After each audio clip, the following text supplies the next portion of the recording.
Good morning all of you. आज आपको definite integral पढ़ाने जा रहे हैं। इसके पहले इंडिफिनिट इंटीग्रल पढ़ाए थे, इंडिफिनिट इंटीग्रल। लेकिन आज आपको जो पढ़ाने जा रहे हैं डिफिनिट इंटीग्रल है। उसका एक पर्टिकुलर वैल्यू होगा, एक उसका फिक्स्ड वैल्यू होगा। और तो डिफिनिट इंटीग्रल का वैल्यू यूनिक होगा, कुछ न कुछ एक निश्चित मान होगा। इसमें उसमें प्लस सी जोड़ा करते थे इंडिफिनिट इंटीग्रल में, इसमें प्लस सी नहीं जोड़ेंगे। डिफिनिट इंटीग्रल जो है, integral has a unique value. इसका यूनिक वैल्यू आएगा, इसका यूनिक वैल्यू होगा। and it is denoted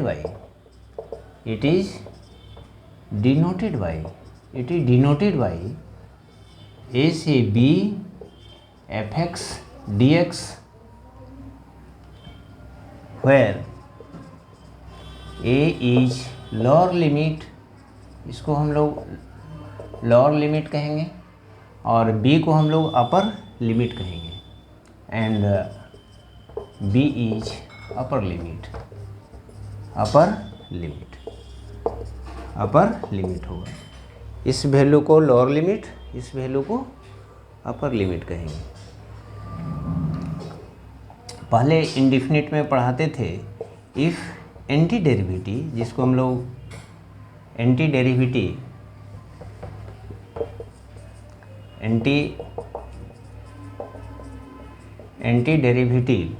यानी integral anti derivative of F X B. मान लिया हमारे पास ऐसा आ गया F X plus C, anti derivative of F X B. यदि हम ऑब्टेन किए ऐसा, यदि इस पर लोअर और अपर लिमिट दिया रहे तो उस केस में हम लोग क्या करेंगे, जो एंटी डेरिवेटिव हम लोग ऑब्टेन किए उसमें लोअर लिमिट और अपर लिमिट पुट करेंगे।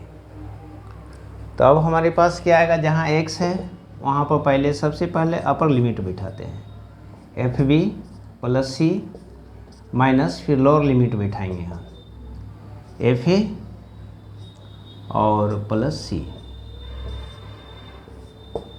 इसके बाद ब्रैकेट हटाएंगे, F B plus C F A minus C, यानी हमारा जो वैल्यू आएगा F B minus F A, यानी इसमें सी कैंसिल हो गया, सी इसमें कैंसिल हो गया जो लिमिट हम पुट किए। तो एंटी डेरिवेटिव किसी फंक्शंस का इस तरह से आता है, तो उसका लिमिट को हम बैठा करके डिफिनिट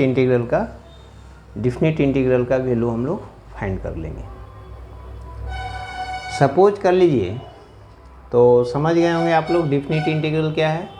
तो डिफिनिट इंटीग्रल का एक यूनिक सॉल्यूशन होता है, यूनिक वैल्यू होता है, और उसको हम लोग जनरली इस तरह से इंडिकेट करते हैं, अपर और लोअर लिमिट दे करके। जहाँ ए को हम लोग लोअर लिमिट बोलते हैं और बी को अपर लिमिट कहते हैं। और यदि एंटी डेरिवेटिव हम लोग एफ एक्स का यदि ये फाइंड करते हैं तो उस पर लिमिट बैठा देंगे तो फाइनली वैल्यू ये आ जाएगा। तो इस तरह से कोई फंक्शन यदि क्लोज इंटरवल में डिफाइन है, मान लीजिए एफ एक्स कंटिन्यूस फंक्शन से या क्लोज इंटरवल में डिफाइंड है, और उसका antiderivative F X plus C है, तो डिफिनिट का केस में जो क्लोज इंटरवल में जो वैल्यू है, अपर और लोअर लिमिट वैल्यू बैठा करके, और इस वैल्यू को हम यदि फाइंड करते हैं, इस तरह से वैल्यू को फाइंड करते हैं, एंटी डेरिवेटिव का वैल्यू को फाइंड करते हैं लिमिट बैठा करके, तो उस केस में उस तरह का डेरिवेटिव जो है सो हमारा डिफिनिट इंटीग्रल के अंतर्गत में आएगा। हम लोग उसको डिफिनिट इंटीग्रल कहते हैं। जैसे एक एग्जांपल आपको हम देते हैं, जैसे मान लिए हम दे दिया आपको 2 से 4 और एफ एक्स डी एक्स ऐसा दिया हुआ है। बोलेंगे इसका मान निकालिए, इसका डिफिनिट इंटीग्रल का वैल्यू निकालिए। तो हम क्या करेंगे, इसका एंटी डेरिवेटिव फाइंड करेंगे। इसका एंटी डेरिवेटिव हमारा आ गया log x। क्या गया, log x। log x आ गया और ये वैल्यू बैठाएंगे 2 से 4। प्लस सी वगैरह यहाँ लिखने की ज़रूरत नहीं है, वो आपसे आप देखिए कैंसिल हो गया है। यहाँ पर सी को हम लोग हटा दिए हैं, बता दिए हैं डिफिनिट इंटीग्रल में सी लिखने का वैल्यू नहीं है। यदि डिफिनिट में यदि सी लिख ही देंगे तो इनडिफिनिट कहलाएगा। डिफिनिट में कांस्टेंट जोड़ने की ज़रूरत नहीं है, यहाँ पर लिमिट बैठाने की ज़रूरत है। x के जगह 4 देंगे, माइनस एक बार घटाएंगे यहाँ पर लोअर लिमिट को, फिर यहाँ x के जगह 2 दे देंगे। तो इसको हम लोग ऐसा भी लिख सकते हैं, log 2 पर 2 पावर दे देंगे, log 2 दे देंगे, और इसको जो है सो 2 log 2 माइनस log 2 है, और इसमें से 2 log 2 में एक log 2 जो यदि सेपरेट कर दें तो log 2 आ जाएगा। ऐसा भी हो जाएगा।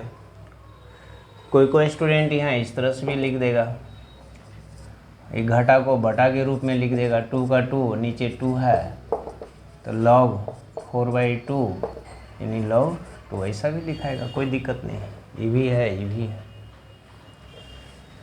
तो डिफिनिट इंटीग्रल में आपको ध्यान देना है, एंटी डेरिवेटिव फाइंड करने के बाद अपर और लोअर लिमिट बैठा करके, है ना, अपर लिमिट में लोअर लिमिट, अपर लिमिट बैठाएंगे और उसमें सब्ट्रैक्ट कर देंगे लोअर लिमिट का, और हमारा वैल्यू आ जाएगा। वो आ गया, उसी को हम लोग बोलते हैं डिफिनिट इंटीग्रल। डिफिनिट है, इनडिफिनिट नहीं है, डिफिनिट है। उसका एक निश्चित वैल्यू है, एक पार्टिकुलर वैल्यू है, एक डिफिनिट वैल्यू है, एक डिफिनिट वैल्यू है। इसे सपोज के लिए एक दूसरा एग्जांपल आपको दे रहे हैं, एक दूसरा एग्जांपल देते हैं, 0 से π/4 √1 प्लस साइन 2x का देते हैं। सबसे पहले इसका एंटी डेरिवेटिव फाइंड कीजिए।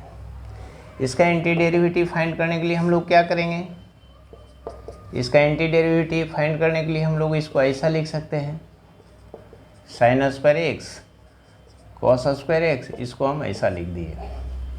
sin 2x को लिखेंगे 2 sin x और cos x, ऐसा लिख दिए। ऐसा लिख सकते हैं, root sin x plus cos x का होल स्क्वायर, इससे कैंसिल हो गया। एंटी डेरिवेटिव अब जो हम फाइंड करेंगे 0 से π/4, वैल्यू हमारा यहाँ पर आ गया sin x plus cos x और dx, ऐसा आया। अब क्या करेंगे, एक बार एंटी डेरिवेटिव्स का, एक बार एंटी डेरिवेटिव्स का, अपर लिमिट में लोअर लिमिट का वैल्यू सब्ट्रैक्ट करके और डिफिनिट इंटीग्रल फाइंड कर लेंगे। बहुत आसान है और निरंतर अभ्यास की ज़रूरत है। अभ्यास करेंगे, विश्वास के साथ सम को सॉल्व करेंगे, और अभ्यास में कमी रहेगा तो विश्वास में कमी आएगा और सम आपका गलत हो सकता है। इसलिए अभ्यास, मैथ जो है सो प्रैक्टिस का ही सब्जेक्ट है, अभ्यास का सब्जेक्ट है।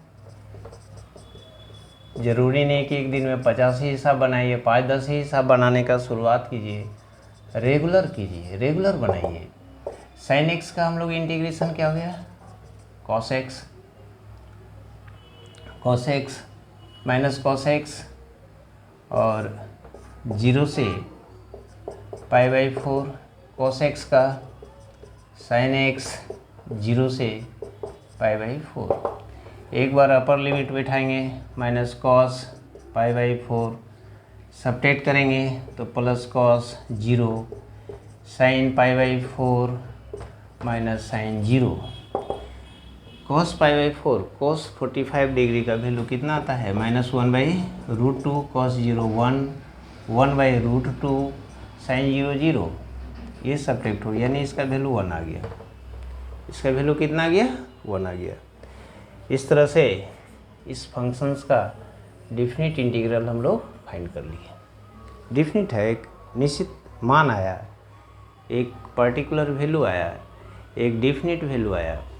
तो इस तरह से डिफिनिट इंटीग्रल में मोर एंड मोर सॉल्व करने का कोशिश करेंगे। इसमें 2 क्लास और आपको देंगे डिफिनिट इंटीग्रल में। और यदि ये वीडियो आपको अच्छा लगा हो, लाइक सब्सक्राइब करना है, कमेंट के द्वारा अपना डाउट को ज़रूर भेजना है। धन्यवाद।